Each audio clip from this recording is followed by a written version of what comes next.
नमस्ते बच्चों। अब हम पढ़ेंगे कक्षा 6 में सुभद्रा कुमारी चौहान जी द्वारा रचित झांसी की रानी का पार्ट 2। पार्ट 1 में आपने उनका जीवन परिचय देखा और कैसे देखा कि उन्होंने जो आम जनता थी उसके अंदर आज़ादी की एक आग लगा दी और उस आग को कहाँ तक कहाँ पहुँचा दिया उसने। झांसी ही नहीं, पूरे भारत के अंदर उस आग को फैला दिया। और उस आग के कारण आगे देखो, इस महायज्ञ में कितने वीर तो कहाँ कहाँ से इसमें शामिल हुए। झांसी नहीं, पटना, जबलपुर, अवध, लखनऊ, दिल्ली, कोलकाता, कई सारे प्रदेशों में फैल गए।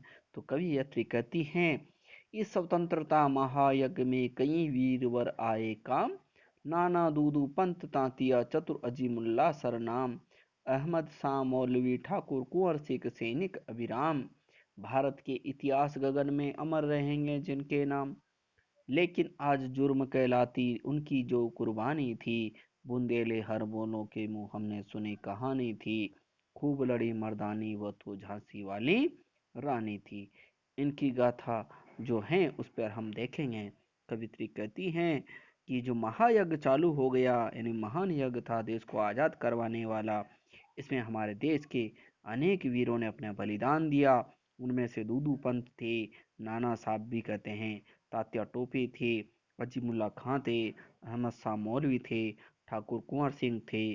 और भारतीय इतिहास में इन वीरों के नाम हमेशा हमेशा के लिए अमर रहेंगे, जिन्होंने अपने प्राण देकर भारत माता की रक्षा की, अखंड भारत को बचाने में इन्होंने योगदान दिया। इनकी जो कुर्बानी है वो व्यर्थ नहीं जाएगी।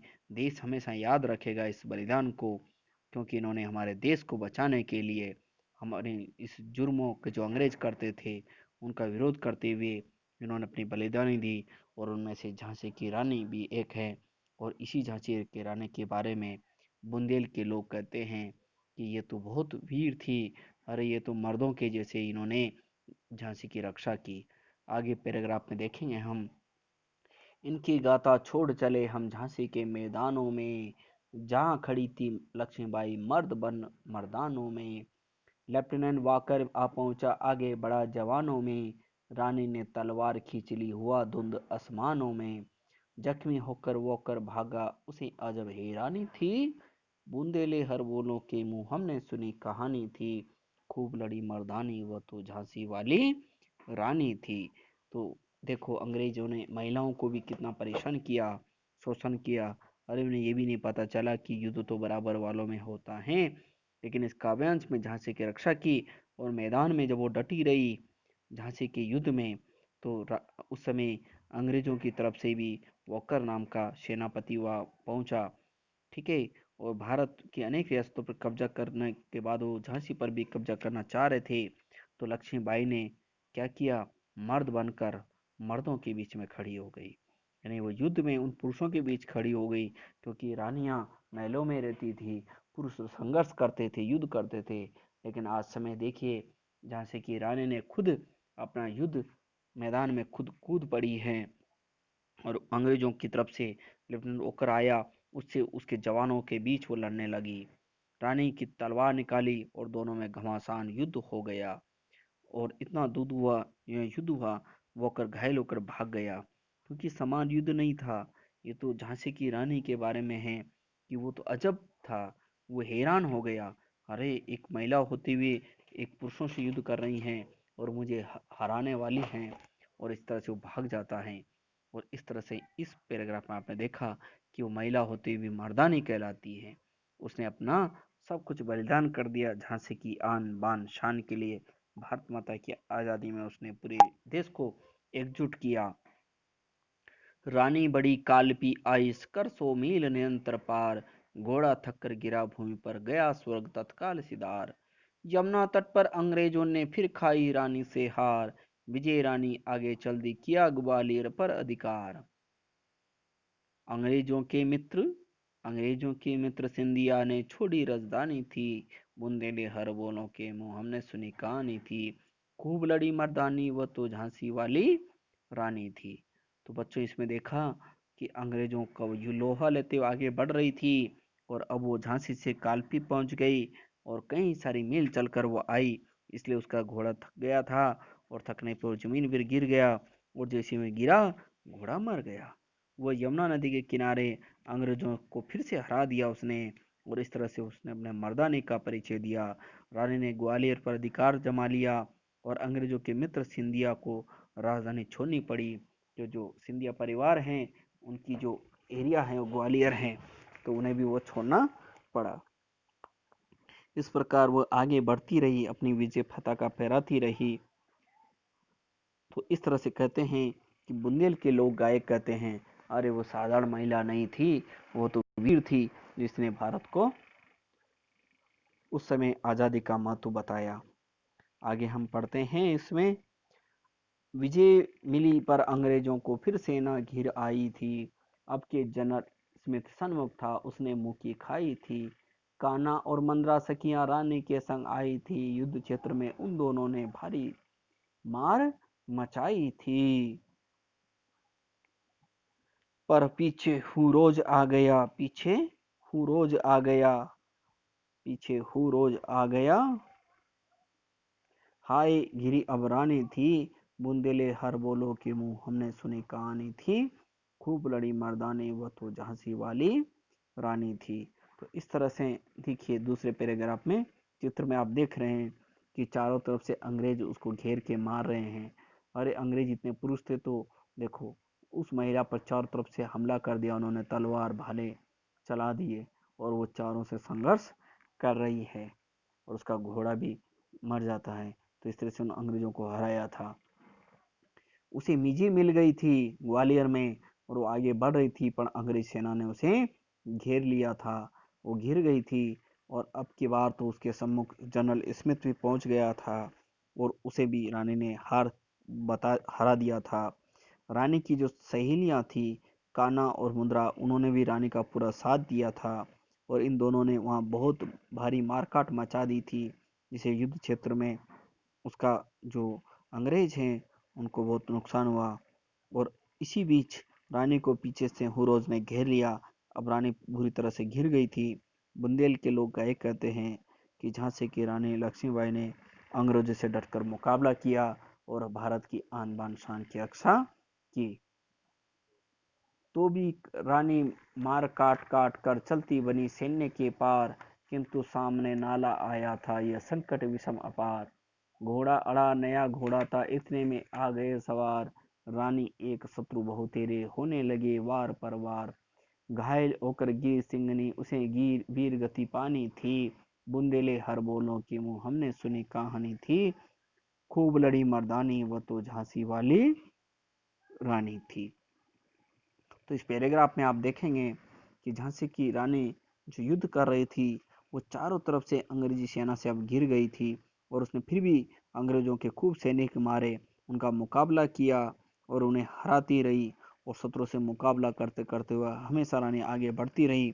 रास्ते में उसे एक नाला मिला, और ये बहुत ही संकट आ गया था उस पर, क्योंकि घोड़ा भी नया था और वो अड़ गया, इतने में वो पार नहीं कर पाई, और शत्रु सेना वहां पहुंच गई।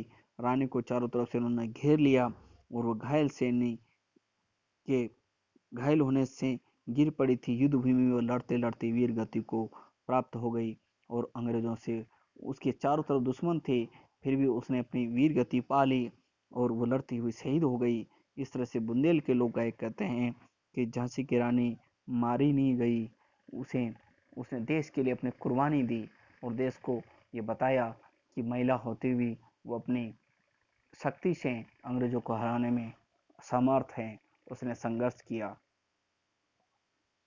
रानी गई सिधार चिता, अब उसकी दिव्य सवारी थी, मिला तेज से तेज तेज की वो सच्ची अधिकारी थी।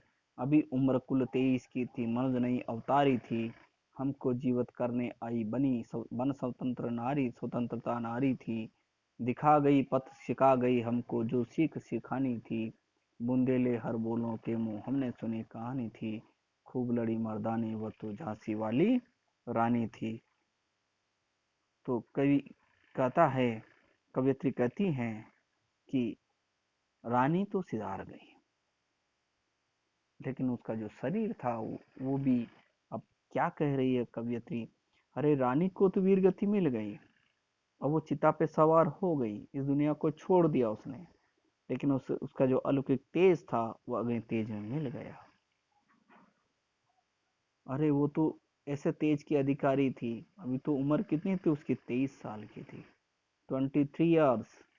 मनुष्य नहीं अवतारी थी, अरे वो साधारण मनुष्य नहीं थी, वो तो अवतार था, महान व्यक्तित्व था उसका, यानी स्त्री होते भी महान थी।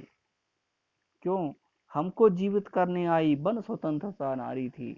अरे वो स्वतंत्रता की अगुवाई करने वाली महान नारी थी, जिसने स्वतंत्रता का स्वाद चखाने के लिए हमें रास्ता दिखा कर गई। उसे लगा कि हमारे देश को नई राह और दिशा देनी चाहिए, हमें सिखाया उसने, और कि किस तरह से आज़ादी के लिए एक पल भी विलम्ब नहीं करना चाहिए। हमें हमारा संघर्ष कभी व्यर्थ नहीं जाता है, और संघर्ष से हमें आगे बढ़ते रहना चाहिए। तो इस तरह से वहाँ बुंदेल की लोग गायक कहते हैं, अरे वो तो झांसी की रानी नहीं, महारानी थी, जिसने अंग्रेजों को भी धोखा दिया और उन्हें बताया कि तुम धोखे के लायक हो, तुमसे संघर्ष करती रहूंगी मैं, और अपना उसने बलिदान दे दिया। जाओ रानी, याद रखेंगे हम कृतज्ञ भारतवासी, ये तेरा बलिदान जावेगा स्वतंत्रता अविनाशी। होवे चुप इतिहास लगे सच्चाई को चाहे फांसी, हो मदमाती मिट हो मदमाती विजय मिटा दे गोलों से चाहे झांसी। तेरा स्मारक तू ही होगी, तू खुद अमिट निशानी थी, बुंदेले हर बोलों के मुंह हमने सुनी कहानी थी, खूब लड़ी मर्दानी वो तो झांसी वाली रानी थी। इस पैराग्राफ में देखिए किस तरह से महारानी जो झांसी की रानी थी उसके बारे में कवयित्री कहती हैं, कृतज्ञ एक होते हैं किए का उपकार मानने वाले, एक होते नहीं मानने वाले कृतज्ञ ना।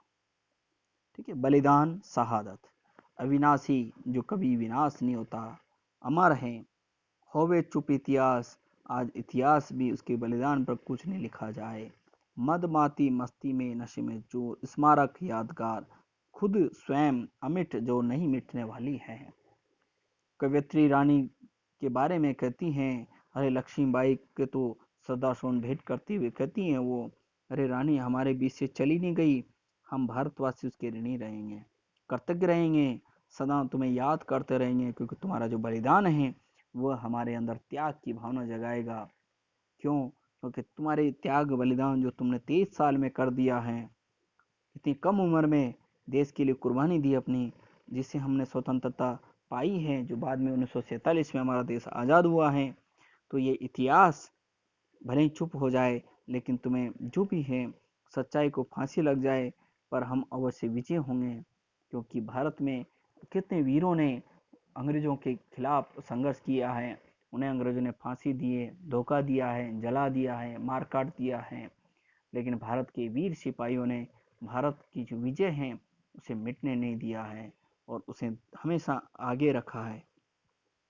वो कहती हैं कि तुझे याद करने के लिए जो स्मारक की आवश्यकता नहीं है, तू तो जन जन में है, तेरा तो अपने आप में स्मारक है, तुम्हें कोई भुला नहीं सकता है। बुंदेल के लोग बोलते हैं, अरे तू तो अमिट निशानी है, तो मिटा नहीं सकती हैं। अरे आज इतने सालों के बाद भी रानी लक्ष्मीबाई की जो है झांसी की रानी, वो आज भी लोगों के बीच में वीरों की भांति बसी हुई हैं।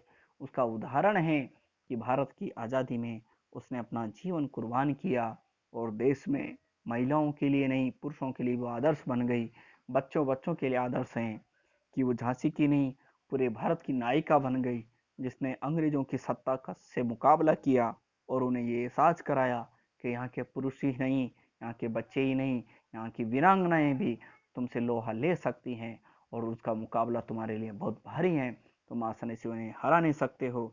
इसलिए बुंदेल के लोग गायक कहते हैं, अरे हमने तो जो गाथाएं सुनी हैं, हमने कहानियां सुनाता हूँ कि वो तो ऐसे लड़ी, ऐसी मर्दानी थी, और वो कौन थी? वह झांसी वाली लक्ष्मीबाई थी, जिसने अंग्रेजों का मुकाबला किया डटकर।